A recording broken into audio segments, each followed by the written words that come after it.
So the fourth challenge, technology that pushes more work to the clinician. Again, it's kind of speaking to, Michael, your idea that we may just not have the optimized technology at this point. Here's a physician's spouse at Kaiser. When the EMR was first introduced at Kaiser, the effect on my family was that Mom began to miss dinner because charting took so much longer. The task list is unbearable. I spend an hour and a half clearing out my task list before leaving and another hour and a half at home after the kids go to bed. That's a joy killer.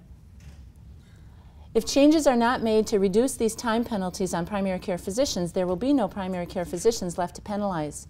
This was in an archives commentary this year, but I later learned it was written by a physician who created one of the first electronic health records in the 1970s. So the innovations that we found around this, verbal messaging and inbox management.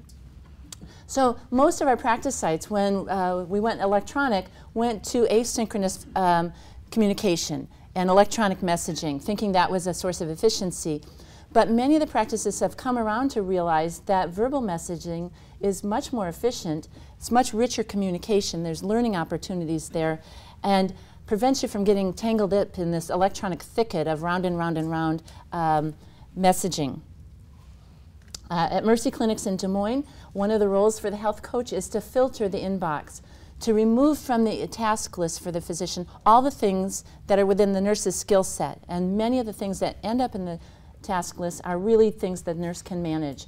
Normal lab results, mildly abnormal lab results, prescription renewal requests, and other elements of care.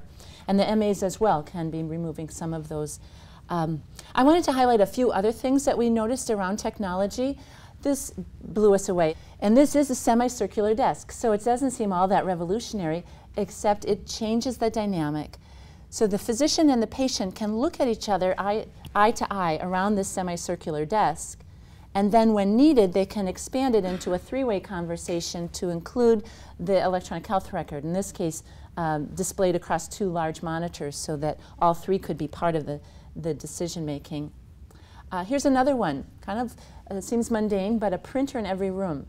Those clinics that have a printer in every room save lots and lots of steps.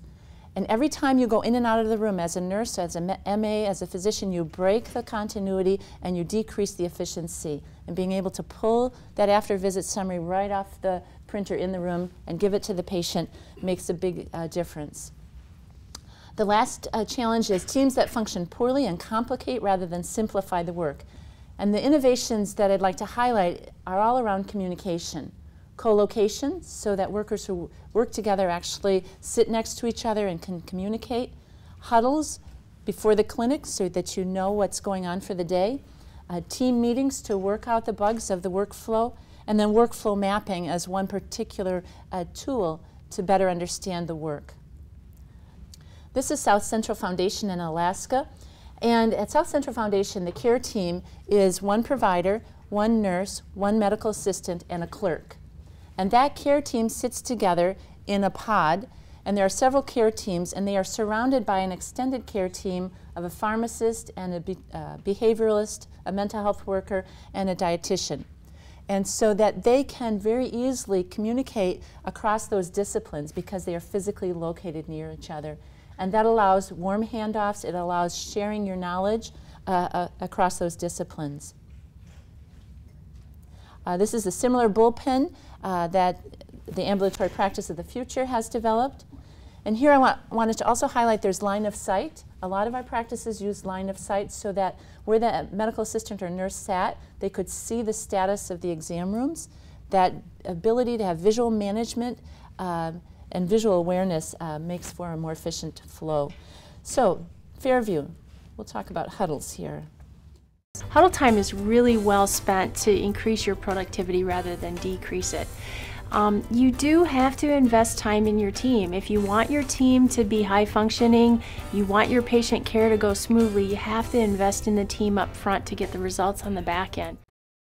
At ThedaCare in Appleton, Wisconsin, all the staff are trained in quality improvement techniques. And when you go there, you feel this. First of all, you feel just this teamwork. You feel like you're at a sporting event.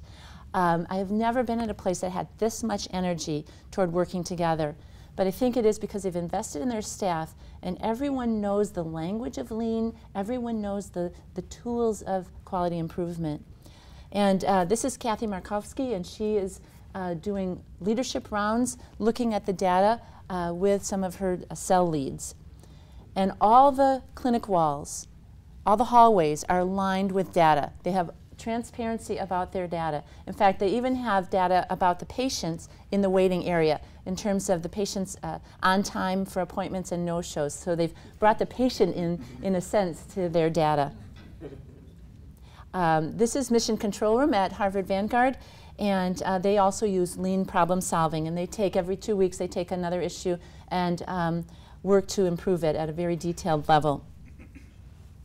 South Central Foundation in Alaska, a group of 150 primary care providers, has 26 improvement specialists. 26. At our organization, we have one of a similar size, 26. So whenever a care team has a problem that they want to solve or a process that they want to make better, they can call on one of the improvement specialists. They can pull up all the baseline data that applies to that work, and then they can institute a change and then reassess. I'd like to sum up by saying the key lessons that I've pulled away from these site visits to decrease burnout and increase joy. The first one is the importance of sharing the care of all the work of primary care with either 2-to-1 or 3-to-1 staffing with medical assistants or nurses. That was one of the most critical pieces we found. And that has implications for workforce development, has implications for training, and for licensing. We also found that having stable, co-located teams was important. Instead of working from a random number of a pool of medical assistants or nurses and a different person every day, having that stability allowed people to build trust and reliance and invest in each other. And that has implications for the physical space as well as for the staffing model. And then we really felt that lesson over and over again. Technologies can either serve us or enslave us. And I think we are still in this first generation of disruptive technologies, and we haven't figured out what are the appropriate human infrastructures and physical infrastructures to put around that technology to maximize the use of it and the value of it. So what I'd like to do is I wanted to close by reading 2 emails that I received from one of our site visit physicians. I had the chance in 2007 to visit Dr. Ben Crocker and shadow him for a day in his previous practice. And after that, he wrote me a letter. I am faced with the everyday task of putting out fires. There is a never-ending list of to-dos and not much real time to listen to patients. I joke with my office staff that when I retire, I'm going to simply serve Starbucks coffee at a corner shop. It seems so much more attractive. I find that I'm missing out on the relationships with my patients simply because of the enormity of the task of what it means in this day to provide primary care. The little things have become the big things. Pay-for-performance measures, which don't necessarily reflect the profundity of our role in a patient's lives, suddenly become the focus of our visit. While I am in full support of quality measures to keep medical care improving across the board, I fear that we may be janitoring our perceived responsibilities at the expense of diluting out our roles as healers, comforters, and listeners. I am hopeful for something different. And when I left him that day, my heart went out to the degree of the depth of despair and challenge that many of our primary care physicians were facing.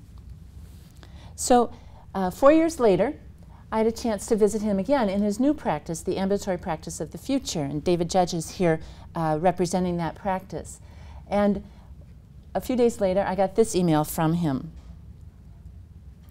The biggest difference between space and technology is team, culture, and time. No matter what the day looks like, I look forward to coming to work. The onus is no longer just on me to simply survive the day. We share accountability with and build responsibility in each other. I wouldn't trade that for anything.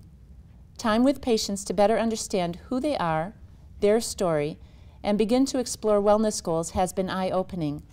I'm loving it.